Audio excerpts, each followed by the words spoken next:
Olá, pessoal, tudo bem? Como eu havia prometido para vocês, eu vou enviar um conteúdo para vocês aqui agora, que está relacionado com o que nós discutimos na última aula, processo de refrigeração e também um exemplo prático, né, de como isso acontece.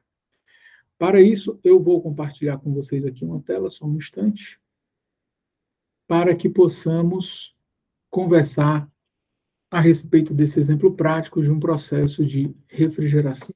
Vou compartilhar aqui a tela, peraí. Deixa eu ver aqui, tá aqui. Bom, pessoal, esse exemplo aqui, que vai aparecer para vocês daqui a pouquinho aqui na tela, é o seguinte: se trata de um processo real, tá certo? Um processo que eu vou considerar aqui um grau de irreversibilidade, tá bom? E também ele se trata de um processo real, né, irreversível no caso, porque você tem condições de temperatura que estão fora daquilo que seria um ciclo idealizado, tá bom? Nessa figura que você está vendo aí, essa figura que está aqui na tela, antes da gente falar do exemplo em si, seria um caso ideal, tá certo? Onde a temperatura do ambiente está na casa dos 26 graus Celsius e a temperatura da geladeira, né, está na casa de 0 grau, tá certo? Isso aqui seria o caso mais ideal possível, tá? Onde você teria a melhor potência de compressor, a melhor capacidade frigorífica e o melhor coeficiente de desempenho.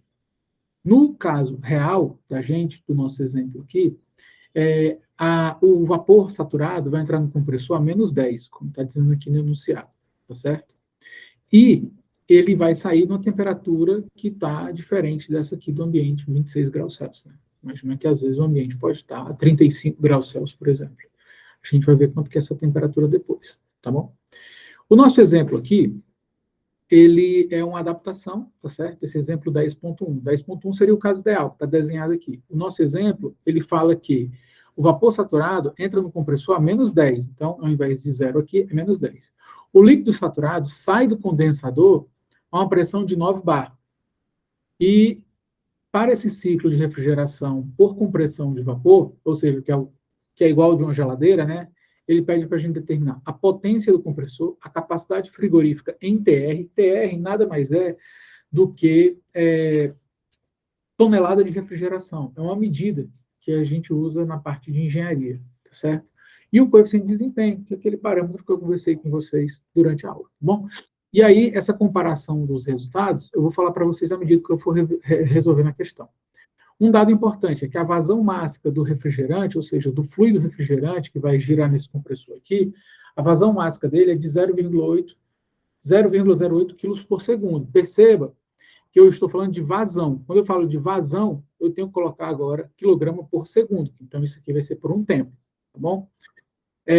Então, esses termos vão aparecer hora ou outra aqui para a gente, e aí eu vou explicando para vocês o que quer dizer cada um desses termos, tá legal? No caso aqui, para a gente resolver essa questão, eu vou fazer o seguinte. Primeiro, lembra que eu conversei com vocês a respeito desse diagrama aqui, diagrama PV, onde você tem um ciclo, né, está em azul, e você tem essa linha branca aqui, que seria a região de coexistência dos estados. Né? De um lado você tem vapor, do outro lado você tem líquido, e que abaixo dessa curva aqui você tem a coexistência do líquido e do vapor. Tá certo?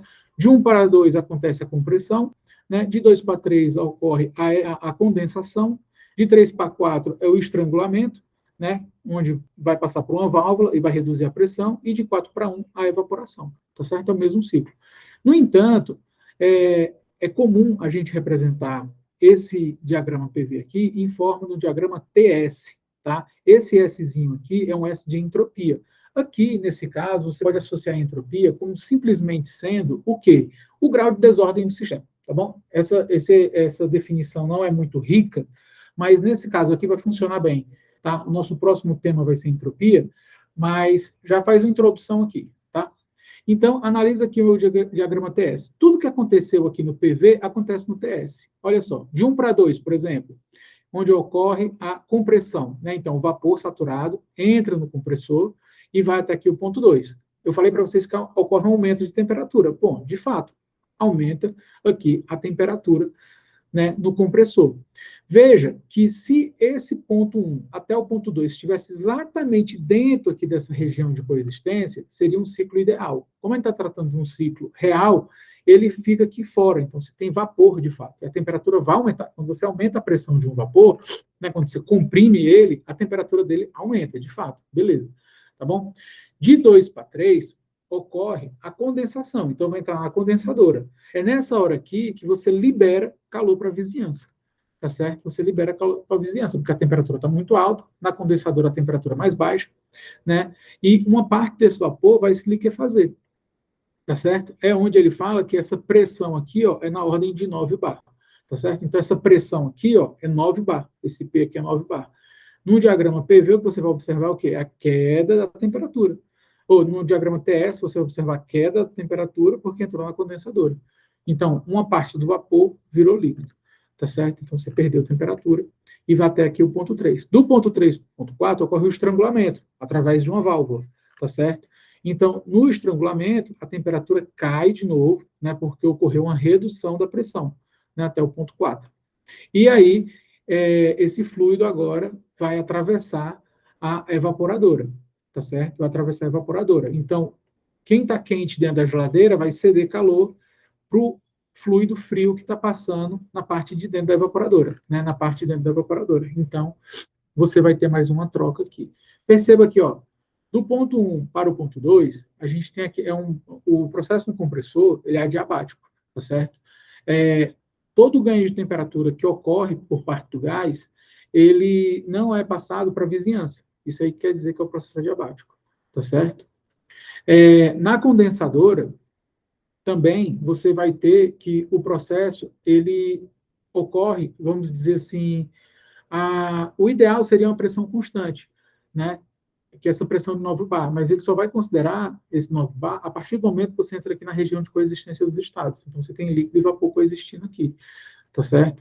E vai ocorrer essa redução de temperatura, que é onde você libera calor para a vizinhança, tá certo? A válvula, né, onde ocorre o estrangulamento, é o ponto em que você tem o maior grau de reversibilidade, tá? Irreversibilidade, o maior grau de irreversibilidade, porque não tem como o gás voltar a partir daqui, tá bom? Por isso que tem uma linha tracejada aqui, ó, indicando que é o maior grau de irreversibilidade, né? E na evaporadora, você tem mais uma etapa aí, onde dentro da evaporadora você vai ter um ganho, né, de calor, porque a temperatura dentro da geladeira às vezes está mais alta, né, um alimento que você acabou de colocar lá dentro, e a evaporadora, esse fluido que está passando, né, ele vai roubar esse calor do alimento, tá certo? Para você fazer uma referência, aqui, ó, tá certo? O calor que entra e aqui o calor que sai. Essas referências, pessoal, a respeito do calor que entra e o calor que sai, são muito importantes quando você está analisando um ciclo. Quando eu mostrei para vocês esse ciclo aqui, ó, lá na sala de aula, eu mostrei o calor que sai, o calor que entra, né? Vai para o ambiente e tal. Uma forma de apresentar. Esse diagrama TS aqui já é uma outra forma de apresentar. Então, você fica sempre certo com isso daí, tá certo? Lembrar, pessoal, também que nesse ciclo aqui, a gente não tem nenhum efeito de energia cinética e energia potencial. Então, o único potencial termodinâmico que vai estar variando aqui seria a entalpia, né? Então, entalpia do ponto 1, entalpia do ponto 2, entalpia do ponto 3, entalpia do ponto 4. Tá certo? Lembrando que as entalpias do ponto 3 e do ponto 4 são equivalentes, porque se trata daquele processo isentrópico, né? Que é o efeito Joule-Thomson, que eu comentei com vocês em sala de aula também, tá bom? Tudo que a gente viu sobre entalpia é uma função de estado, entalpia é igual a U mais PV, você pode calcular a entalpia de reação a partir das entalpias de formação de produtos e reagentes, legal, tudo isso funciona, tá? Mas eu acho que a gente tem que dar um passo a mais. O passo a mais é utilizar a entalpia dentro dos ciclos termodinâmicos, dentro dos ciclos de máquina térmica, porque aí você tem, de fato, um ganho de conhecimento, né? Você aprofunda o seu conhecimento, você dá um passo além do que você viu, por exemplo, lá na química geral, certo? Muito bom. Mais um detalhe. No compressor, eu tenho vapor saturado. E o líquido que sai aqui da condensadora é um líquido saturado. Isso é importante, porque são propriedades dos fluidos, certo? E isso vai estar relacionado com os valores de entalpia que você vai conferir na tabela. Então, você tem o fluido refrigerante, que no caso aqui é o 134, tá bom? Você tem vapor no compressor, vapor desse fluido refrigerante, e você tem, na condensadora, você vai ter o líquido saturado desse fluido refrigerante. Então, são tabelas que vocês vão ter que aprender a olhar. Tá? E eu vou mostrar para vocês aqui como é que faz essa consulta nessas tabelas. Tá bom? Importante salientar também que aqui dentro, né, dessa região aqui de coexistência, você tem líquido e vapor. Se você quiser calcular qualquer coisa aqui dentro, é possível também. Nesse exemplo, a gente não vai ver isso, uma coisa de cada vez. Vamos primeiro trabalhar com a consulta da tabela e ver como isso tudo funciona, tá bom? Olha só, na letra A, ele quer saber a potência de acionamento do compressor. Então, quanto você precisa de rede elétrica para fazer esse compressor funcionar? Bom, potência está relacionado com trabalho, tá? Então, o trabalho em função do tempo é a própria potência. Então, eu coloquei aqui, ó, o trabalho do compressor, né? Coloquei um pontinho aqui para você entender que isso aqui vai ocorrer em função do tempo, tá? Então, quando a função está com esse pontinho em cima, ou um acento circunflexo, né, um chapéuzinho, está indicando que você está trabalhando com fluxo, tá? Ou seja, o fluxo está em função do tempo sempre. Então, isso aqui, o trabalho vai ser igual à massa, ou a vazão mássica, né? Está com um pontinho aqui, que multiplica a entalpia do ponto 2S, que é esse ponto aqui, menos a entalpia do ponto 1. Então, o trabalho do compressor, tá certo? Ele está relacionado com a vazão mássica, ou seja, quanto de gás está passando pela tubulação, tá certo? Em função das diferenças de entalpia, porque como você pressurizou o gás, a temperatura aumentou. Se a temperatura aumentou, aumentou a entalpia, ou seja, modificou a entalpia, vamos dizer assim, né? Bom, Murilo, como é que eu acho a entalpia do ponto 1 e a entalpia do ponto 2? A entalpia do ponto 1, pessoal, é um valor tabelado, assim como a entalpia do ponto 2. No caso do ponto 1, né? Bom, no ponto 1, você lembra que tudo começa em menos 10 graus Celsius, tá certo? Então, você vai numa tabela, uma tabela de refrigerante 134 saturado, certo? Aí você tem uma tabela aqui que tem volume específico, energia interna, entalpia e entropia. São essas propriedades que você vai encontrar na tabela. Essa tabela aqui tem como entrada a temperatura. O primeiro valor que está aqui na coluna é o valor de entrada. Então, como a sua referência para a entalpia é a temperatura, então menos 10 é a temperatura de operação. Então, passei uma linha vermelha aqui para você ver, ó, menos 10 graus Celsius. Tá? Atenção com as unidades. Algumas tabelas estão no sistema em inglês. Aí lá vai estar a temperatura em Fahrenheit. Tá? E os valores de volume, de energia, de entalpia, pode estar em outras unidades que não o SI. Tá? Uma coisa importante, o volume específico aqui, ele é assemelhado com o volume molar, que a gente viu, que é o volume dividido pelo número de mols, só que aqui é o volume dividido por quilo, né, por quilo de gás. Então, na engenharia, a gente não trabalha muito com mol, às vezes, trabalha mais com quilo, tá certo? Assim como energia interna, entalpia e entropia. Aqui você vai ver unidade de energia, quilojoule, em função de quilograma, não em função do mol, tá? Tem pequenas diferenças aqui, mas só a maneira de representar, tá, pessoal? De boa. Isso aqui não tem nada do outro planeta, tá certo? Importante também, esse VF aqui seria o volume específico do líquido.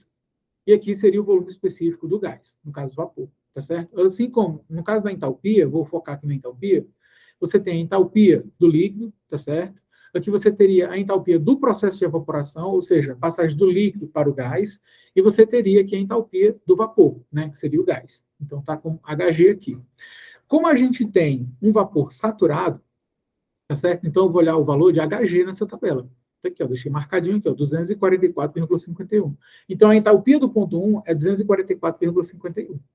Tá certo? Aí eu anotei aqui, ó, 244,51. E do ponto 2S? Bom, no ponto 2S, qual é a minha referência? A minha referência vai ser a pressão, tá certo? 9 bar. Porque ele não pressurizou, então ele bateu 9 bar lá no compressor, tá certo? Então, eu vou olhar agora para a tabela de um vapor superaquecido. Então, tá aqui a tabela, mudou a tabela, ó, veja que aqui eu estava na tabela A11, agora eu vou para a tabela A13. Nessa tabela 13, eu tenho o refrigerante, né, que é o fluido superaquecido. Como a pressão é de 9 bar, ou seja, 9 bar equivale a 0,90 megapascal, tá certo? 0,90 megapascal. Perceba que a temperatura de saturação aqui é de 35, tá bom? Então, essa temperatura aqui é só uma referência para eu ter, ó, a 35 graus Celsius, nessa pressão, esse vapor está saturado. Então, eu tenho muito vapor, tenho uma saturação de vapor lá, tá certo? E o valor que eu tenho de entalpia, nesse caso, é de 269,26. Bacana? Então, ó, no caso ideal, o que sairia aqui era 26 graus Celsius. E o que eu estou observando é uma temperatura acima dos 26 graus Celsius, 35 graus Celsius, que seria a temperatura de saturação para esse gás, tá certo?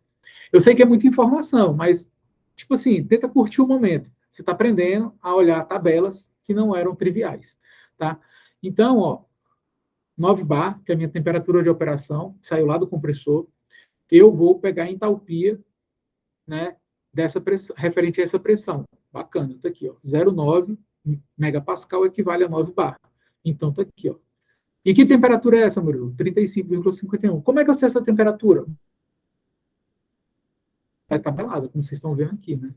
Ah, Murilo, e se eu não tivesse a pressão e ele me dissesse que a temperatura da vizinhança seria 50 graus Celsius? Beleza. Aí você ia olhar essa mesma tabela aqui, tá certo? E ia tentar olhar o valor aqui de 50 graus Celsius, tá certo? Ou determinar a pressão naquele ponto. Você tem inúmeras maneiras e estratégias para consultar essas tabelas. O fato é que você tem que olhar a tabela certa. Por isso você tem que saber o estado em que se encontra o fluido. Como se trata de um vapor superaquecido, só pode estar nessa tabela aqui. Então você vai olhar, nesse caso aqui, 269,26. Bacana? Aí pronto. Aí você vai colocar aqui a vazão máxima, quilograma por segundo, os valores de entalpia em quilojoule por quilo, né? Se trata da entalpia específica, tá? Se fosse por mol, seria entalpia molar. E aqui, em vermelho, eu destaquei a conversão de kilowatt para quilojoule por segundo. 1 kilowatt equivale a 1 kilojoule por segundo, porque joule por segundo é o watt. Como você colocou o quilo na frente, coloca o quilo na frente dos dois. Tá bom? Organizando aqui todas as unidades, o valor que você vai observar do trabalho, ou da potência, melhor dizendo, né, de acionamento compressor, essa daqui, é 1,98 kW, tá certo?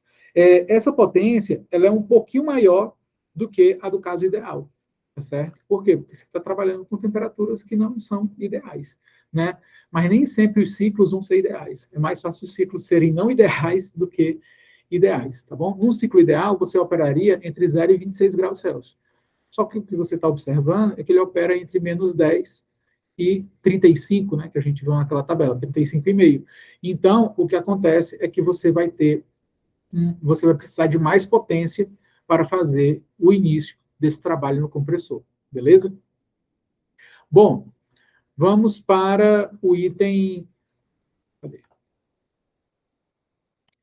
Opa, uma pequena travada aqui. O item B. O item B, ele quer saber a capacidade frigorífica em tonelada de refrigeração. Então, legal. Então, vamos aqui para o item B. Deixa eu pular aqui o item B, cadê? Aqui o item B. A capacidade frigorífica, né? A capacidade frigorífica, pessoal, é calculada em função do calor que entra, tá? Ou seja, o calor que entra é aquele valor que eu vou mostrar para vocês de novo lá no gráfico, tá? O calor que entra é igual à vazão máxima, né? Que multiplica a entalpia do ponto 1 e a entalpia do ponto 4. Então, o calor que entra é aquele calor que está do alimento, né? Seria a fonte quente, né? Então, você colocou o alimento quente na geladeira, no refrigerador, e aí o fluido refrigerante, que vai passar pela evaporadora, né? Esse fluido vai roubar esse calor que entra, né? Então, isso aí seria a capacidade frigorífica. Isso é medido em tonelada de refrigeração, TR. Esse TR aqui está relacionado com a quantidade de 211 kJ por minuto. Essa unidade aqui, pessoal, é uma unidade que utiliza nesse tipo de cálculo, de capacidade frigorífica. Tá? Então, 1 tonelada de refrigeração equivale a 211 kJ por minuto. É só isso, não tem nada demais. Tá bom? Bom, o valor da entalpia no ponto 1 você já tem. Agora você tem que tentar achar o valor da entalpia do ponto 4. Tá certo? No caso da entalpia do ponto 4, você tem que lembrar o seguinte, ó, por partes. Primeira coisa, você está nesse ponto aqui, ó, é o calor que entra. Ó. Você está bem aqui, ó, o calor que entra, certo? o calor que entra. Você não sabe quanto que é esse calor que entra, né? Você vai calcular. Porque o fluido vai passar exatamente para roubar esse calor que entra. Então, beleza, você está nesse ponto aqui, ó, do ponto 4 para o ponto 1.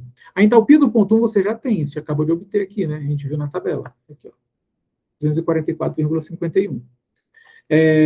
A entalpia do ponto 4 ela é igual à entalpia do ponto 3. No entanto, por que eu estou me referenciando ao ponto 3? Porque no ponto 3 eu sei que o líquido que sai do condensador é um líquido saturado. Aí diz, opa, isso é uma informação importante. Porque como é um líquido saturado, eu tenho que ir na tabela de líquido saturado, tá certo? Para saber qual que seria a entalpia desse ponto, tá certo? Aí, ó, volto aqui, líquido saturado, ó, tá certo? Eu volto aqui na tabela de líquido saturado. Mas eu preciso de informação. Qual é a informação? A pressão. A pressão é 9 bar, certo? Aí eu tenho que olhar na tabela onde eu vou estar o 9 bar. Então, eu tenho um líquido saturado pressurizado a 9 bar, tá certo? Olha só, aí eu vou vir aqui na tabela, aí eu vou olhar a segunda entrada da tabela, porque a minha pressão de saturação agora é 9 bar. Né? É 9 bar. 9 bar equivale a 900 kPa. Aí você tem que fazer uma nova conversão de unidades. Tá?